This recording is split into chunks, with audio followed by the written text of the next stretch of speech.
Well, what's up guys, it's Alex, and today I've got a pretty cool video for you guys. It is 5:47 in the morning and I'm about 20 minutes from the ramp that I'm putting in at for my first ever KBF / FLW event on the great and powerful Nickajack Lake. I mentioned this in a video a couple days back. I was getting ready for the tournament, you know, talking about my rods and reels, kayak and all that stuff, but today is the day. It is game time, it is go time, and I'm heading that way, about to get on the water and get to fishing. First kayaks can go in, I think at 5:30, lines in at 6:30. We got to be checked in by 2 o'clock, and yeah, I'm looking forward to it. I honestly have zero expectations going into this.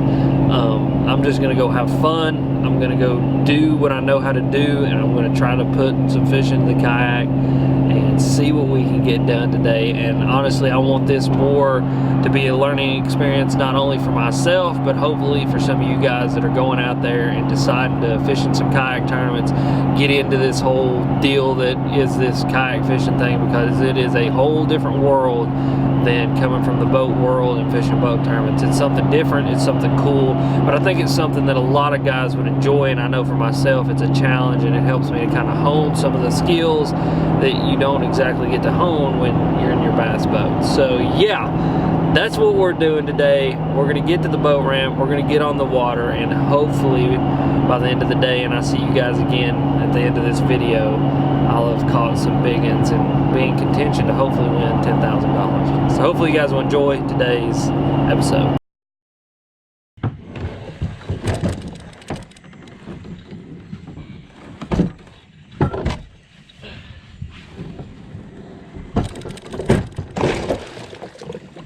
Here you go. Okay. Get in there and I'll hand you the stuff. Okay. Okay. Push the hell out of you.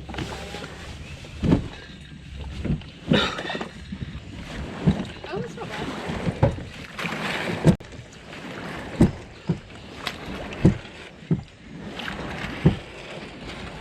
Okay. I love you, baby. I love you. I'll see you about 1:30, okay? Okay. You sent me that pin last night, so yeah, I'm good. Are you good? Yeah, I'm good. Okay. Call me if you need me. Alright, I love you.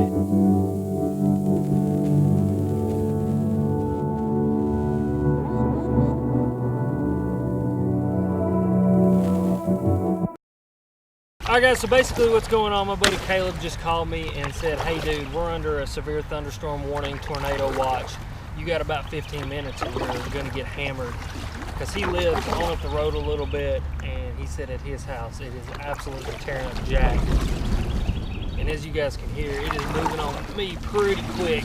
So there's a bridge coming up here. I'm going to go get under this bridge and take some shelter until this thing is over, and see if I can catch a few fish sitting under this bridge, because it is a great place for fish to hang out. They'll get behind those bridge pylons, and as this weather moves through, this drastic pressure change can make some of those fish eat. So yeah, I'm gonna shut up, I'm gonna get to paddling here, and I'm gonna get to this bridge before I get absolutely hammered.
Alright guys, so I didn't get stuck.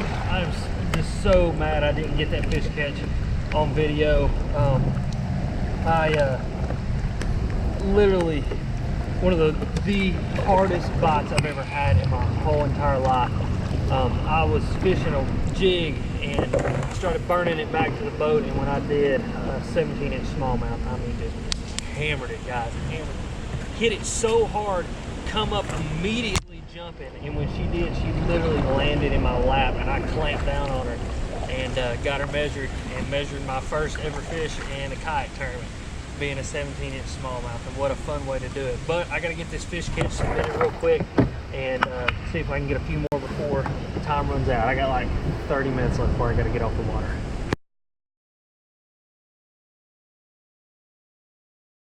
Well, good morning, folks. It is day 2 of the KBF FLW tournament, and as you guys can see, it's a little bright outside. I woke up this morning, looked out the window, and realized that at 3:30 in the morning, it's not supposed to look like this. And then I realized, oh, it's 6:30 in the morning, that I had overslept, slept through my alarm. So I'm on the road now. I'm heading down to Nickajack. What I've been doing is going down here fishing and then driving all the way back home, sleeping in my own bed. The reason for that is gas is honestly cheaper than most of the hotel rooms down there right now because of the FLW event on Chickamauga, and then I guess this kayak thing, and then plus Dayton and all the areas around there know what they have down there with Chickamauga, and they charge just outrageous for room. So I've been driving home every night and sleeping, and so I got about a 2.5-hour drive to get down here.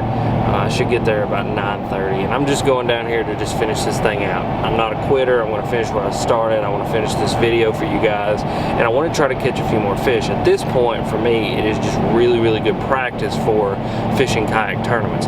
Measuring fish, fishing out of a kayak, getting that maneuverability in the kayak, and just kind of learning those skills that I need to learn to get better at it. And that's kind of the whole deal. I want you guys to watch me, like I say, fail at a lot of things so that you can then take those failures and learn from them, and I as well can do that, and we can learn through this process of kayak fishing together. So I'm gonna stop, get some gas, get a biscuit, and then we're heading to Nickajack.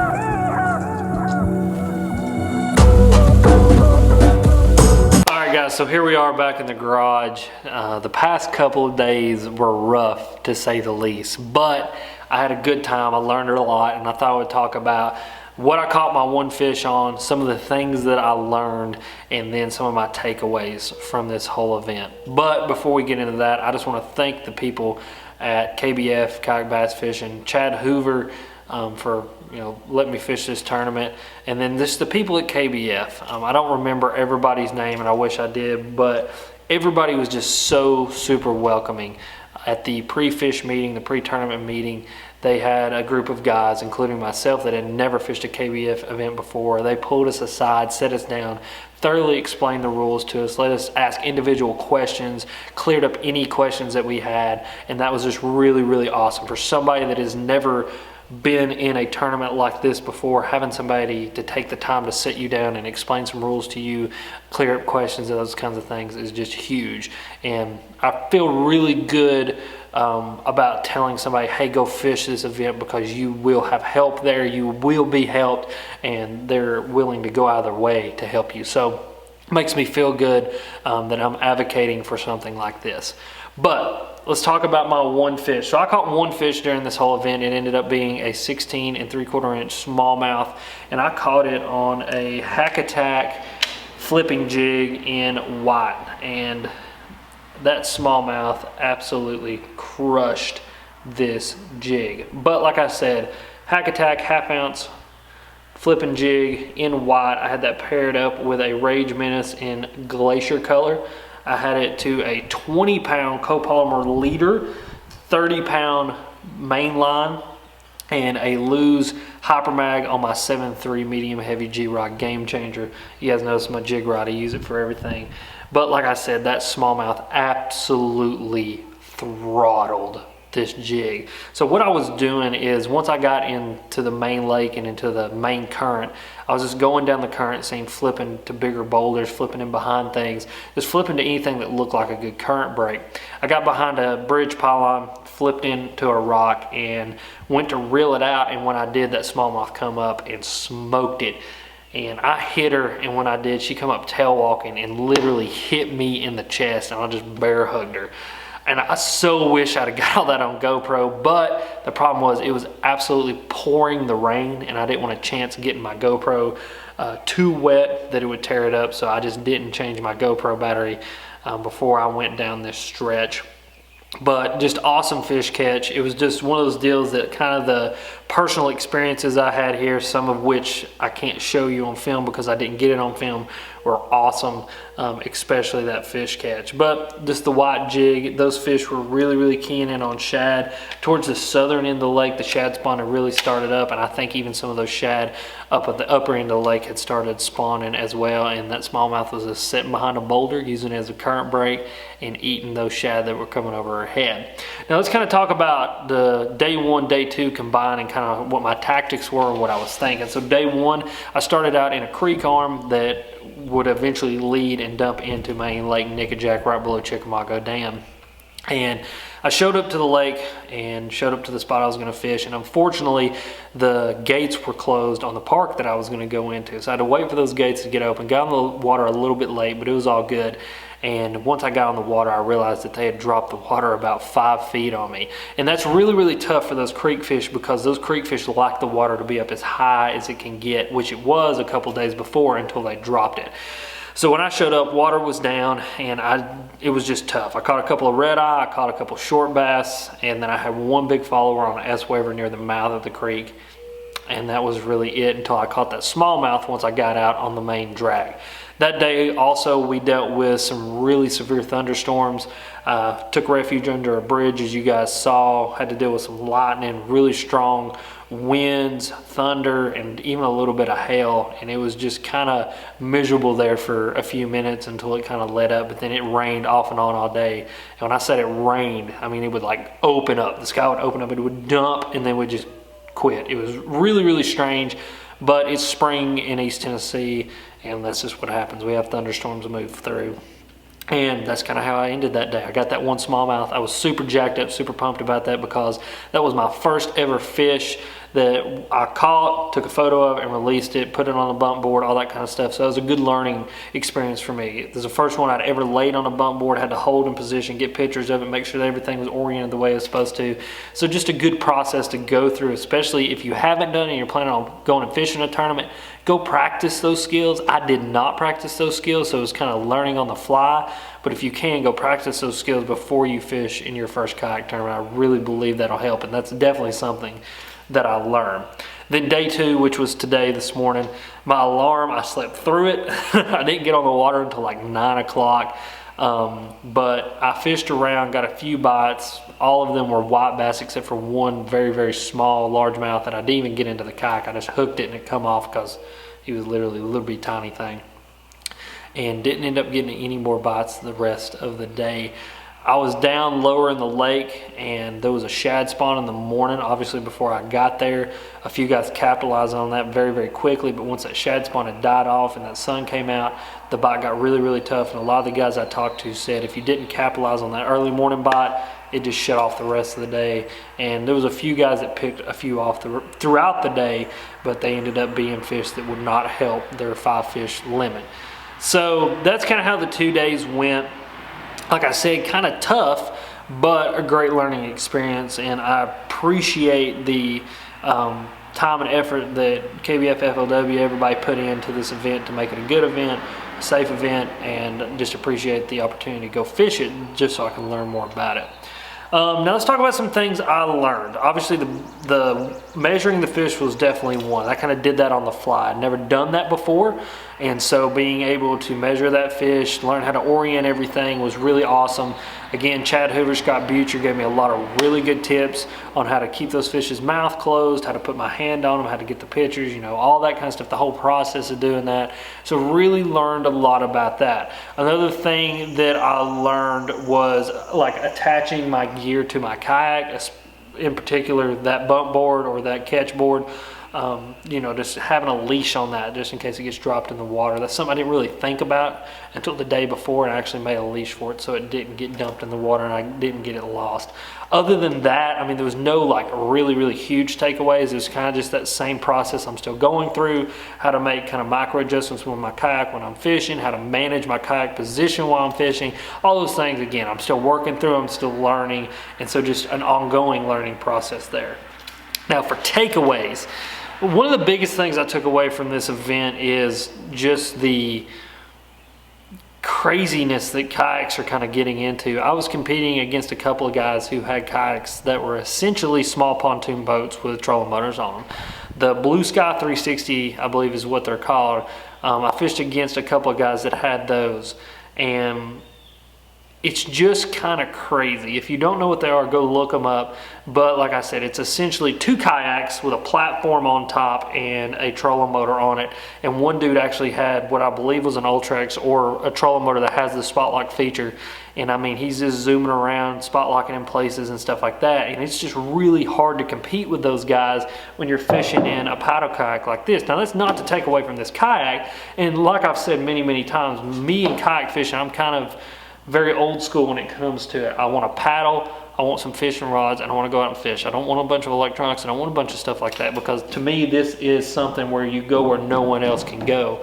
And so a big takeaway for me was just the fact that that kind of stuff even exists. I had no idea that quote unquote kayaks like that existed. And really, I guess if you're fishing at the top level like these tournaments are, you know, with these bigger entry fees, these bigger payouts, you have to have the best of the best gear. And you know, it's just like competing in a higher end bass tournament. It's going to be hard for you to show up in a 17-18 foot aluminum boat and win versus somebody who's in a Ranger or whatever, unless you're John Cox. And then John Cox is just a freaking man in his 18-foot aluminum boat. Just won the FLW tour today while we were down there doing the kayak fishing thing. So like I said, awesome event overall. Had a really good time, learned a lot. I don't know if I'll compete in another one without some kind of electronic assistance on this old bad boy, like some kind of motor or something. But I had a good time, and I appreciate all the people who helped me out on this one, including Westbrook, AFCO for keeping me dry with the awesome clothes. You know, all G-Rod loose. I mean, everything was just, it worked right, nothing broke. It was a safe tournament. I felt safe. It was just wicked. But as always, guys, thank you for watching. Any questions or comments, please go leave them in the comment section down below. If you're new to my channel, hit that like, subscribe, and notification bell to let you guys know when I put out all of my videos. Also, go down in the description.